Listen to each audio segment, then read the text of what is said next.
Good evening, ladies and gentlemen, and welcome all of you to this Saturday night here for another Rage video, where tonight, ladies and gentlemen, let's take a little bit of a break from doing music reactions for the moment, because I wanted to return to a certain channel that I absolutely love to death. It is called it's in a nutshell. I don't even know how to pronounce the first part.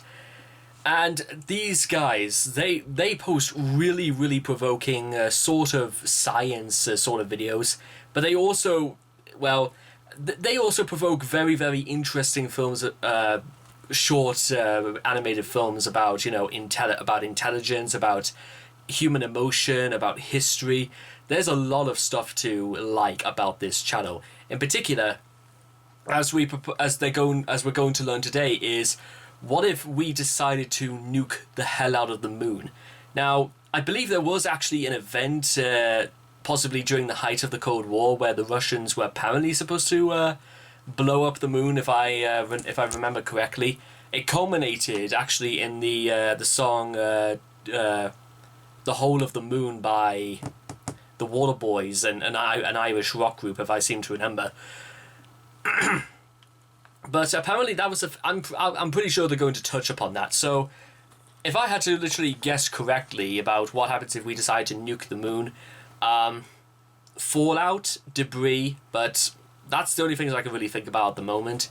I think there's also something that has to do with like the waves of the ocean or something like that, but we'll find out very shortly. So if you guys want to check out the original video for yourselves, links will all be in the description down below. Let's begin. What if we decided to nuke the moon in 3, 2, 1, and... What would happen if we were to detonate a very powerful nuclear weapon on the moon? Would the explosion knock its orbit towards Earth, causing tidal... I'm going to start off and say that we'll probably need more than one nuclear weapon if we were going to do something like that. Or... in fact, you know, maybe technically only one would be necessary. Depends how powerful it is. Maybe if it had like the strength of about like 75 megatons, then perhaps, because 75 megatons is roughly the size of what it would take to take out a city like Rome or London. So maybe thinking, and then of course there's the fallout, the half-lives, and it would make almost half of Europe completely uninhabitable, probably from nuclear fallout, from an explosion, from a bomb as powerful as that. But then again, there's no wind in space, so where on earth would all the fallout travel to? If it's these sort of things you've got to think about. Waves and misery. Could the moon be destroyed, showering the Earth in a rain of meteoric death?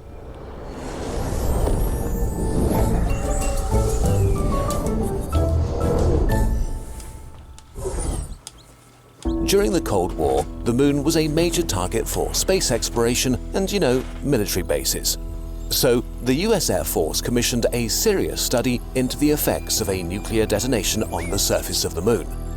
But just quoting stuff is boring, so let's conduct a very important scientific experiment with an imaginary 100 megaton thermonuclear warhead about... I wasn't too far off from what it would take to launch. Twice as powerful as the most powerful bomb ever detonated. We'll also place a number of curious astronauts around the moon as observers. Let's push the button and slow down time. For the first few milliseconds, nothing much happens outside our weapon. Meanwhile, inside, high explosives send a shockwave to a radioactive metal core, compressing it so much that it reaches criticality and starts a nuclear fission chain reaction. The 100 million degree plasma created in this first stage sets off the second stage, with atomic nuclei fusing like they do in the core of a star. Very briefly, our weapon contains one of the hottest places in the universe. And only now, barely 10 milliseconds later, does the rest of the universe find out that anything has happened, as suddenly the bomb dissolves and a flaming star of nuclear death is born. So far, so good. But everything that happens now is very different from what we're used to on Earth because of one major difference. There's no atmosphere. As the fireball shines, it releases a flash of X-rays and thermal photons, a wave of silent heat which rushes outwards in all directions. On Earth, this heat would char and burn everything within a 50-kilometer radius at least. But on the Moon, without an atmosphere and oxygen-rich air, there's no burning at all. Also, there are no things to burn. The crunchy topsoil of the Moon is made from silicate rock and metals chewed to dust by eons of meteorite impacts mixed with tiny traces of water. When heated by the explosion, X-rays from the fireball vaporize a thin cloud of rock from the lunar surface, while the unlucky dust that's inside the fireball melts into glass. Any astronauts watching the show within about 50 kilometers can expect to be fried. And now we begin to see one of the biggest differences between explosions in space and on Earth. On Earth, the atmosphere fights back against the plasma bubble. Its expansion is violently stopped within moments by the pressure of the atmosphere. But this is not good news. As the fireball rams the atmosphere, it produces the most destructive part of a nuclear explosion on Earth, the shock wave. Compressed air around the explosion rushes out faster than the speed of sound, shattering buildings and roaring so loud it ruptures organs. But on the Moon there is no shockwave. No atmosphere means nothing to impede the expanding explosion in space. On the Moon, the fireball just grows in eerie silence as there's no atmosphere to stop it or to give it a voice. This would be an amazing thing to watch from a safe distance. Unfortunately, there's hardly any safe viewing distance for a nuclear explosion on the Moon.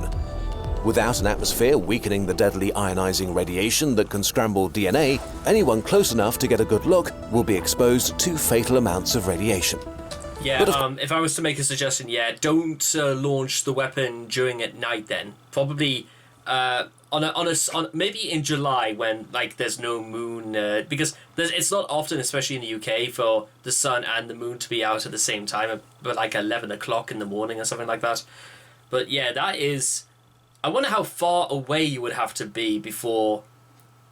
I don't even think there is technically such a thing as a safe distance, because if they said if there's no atmosphere and this ball of plasma just continues to grow, then could it not accompany the whole moon, for example, or produce an atmosphere of its own?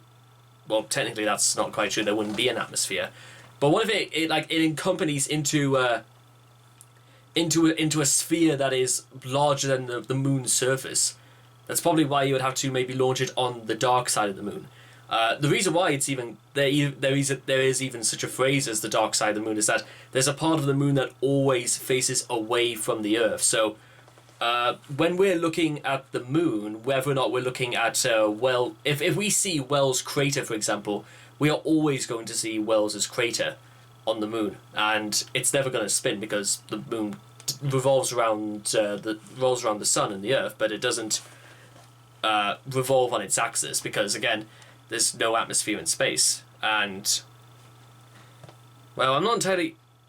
I might have to double check that, but that's at least one idea. Is, give Mars, Jupiter, Venus, Uranus, Pluto, Neptune. Well, Pluto's not a planet, but you get the idea. Give them a light show, even though Venus is closer to the sun than we are. So work that one out. They'll probably be wondering what's going on. Of course, that's not all. While all of this happens, the explosion hammers against the moon, transferring about 1/10 of the explosion energy into seismic waves, powering an intense moonquake. The moon is much smaller than the Earth, and our astronauts will feel an inescapable violent shaking no matter where they're standing. Comparable to an earthquake of 7 on the Richter scale, this shaking could seriously damage or even level infrastructure we might have built anywhere on the moon.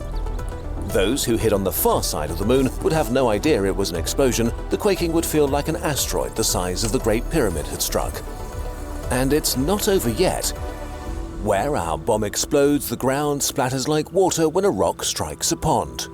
As the explosion pushes against the surface, it may excavate as much as 100 million cubic meters of dust and rock, forming a crater 8 kilometers across, while bedrock is pulverized to rubble. Debris is shot into the sky in every direction. Again, without an atmosphere, there's no drag to slow any of it down. Much of the debris scattered never returns to the moon, flying off faster than escape velocity.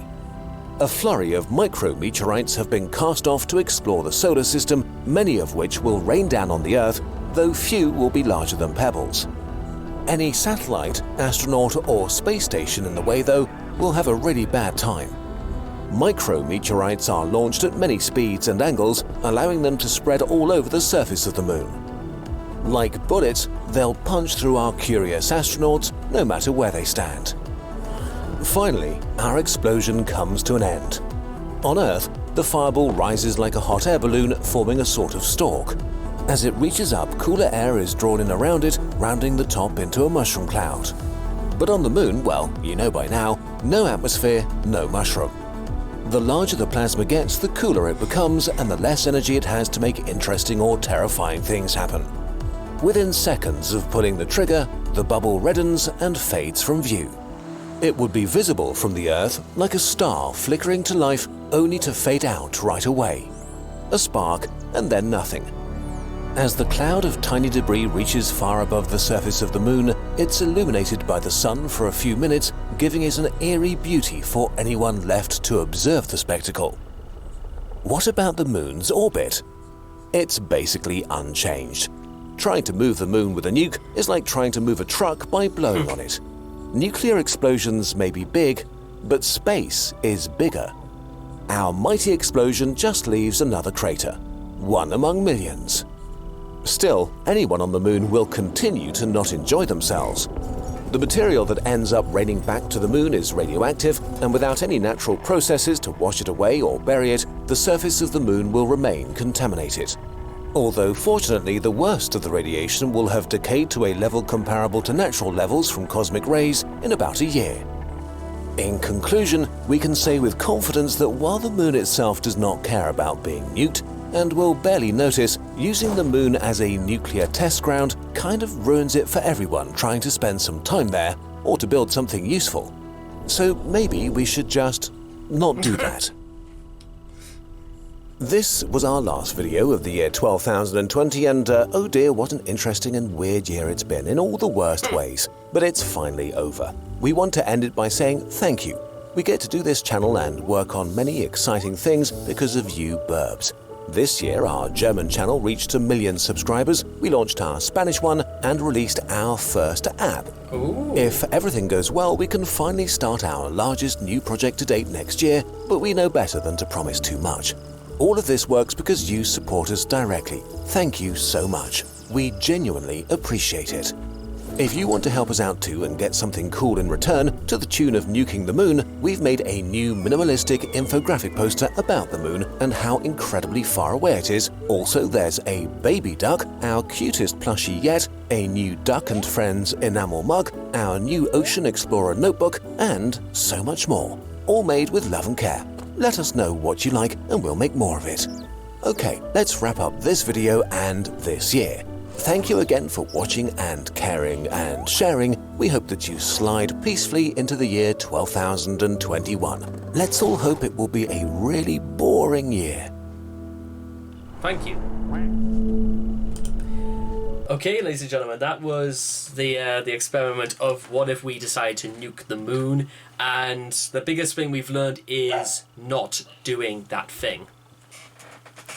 What I find quite interesting, ladies and gentlemen, about all of this is that, well, considering there's absolutely, the moon is pretty much uninhabitable to begin with, it would baffle the minds about why there would be, bases or, anything like that on the moon when Mars, in all honesty, with all this news about the Mars rover setting down and whether or not there's going to be any way we can inhabit life on Mars at all, the Matt Damon movie notwithstanding, I gotta say, in all honesty, this just seems like a bad idea, and nobody would prophesize from this.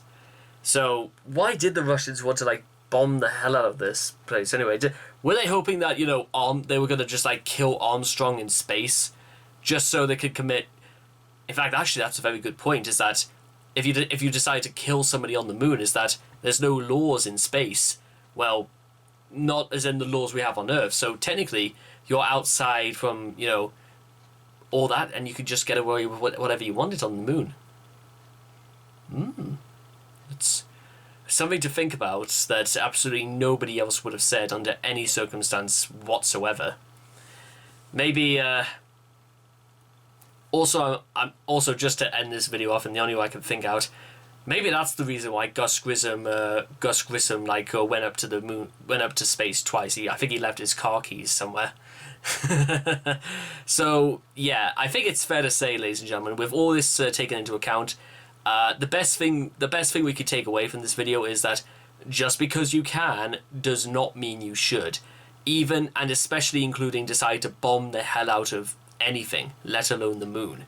It'd be a waste of power to launch 100 megatons. And what if something happens on liftoff and the rocket fails and a bomb of 100 megatons explodes on Earth?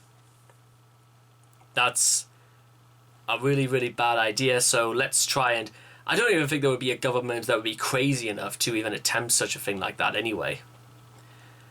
Because when you really think about it, a rocket is basically a giant bomb anyway, only you sit on it. So make of that what you will. So anyway, I hope you guys have enjoyed this reaction video.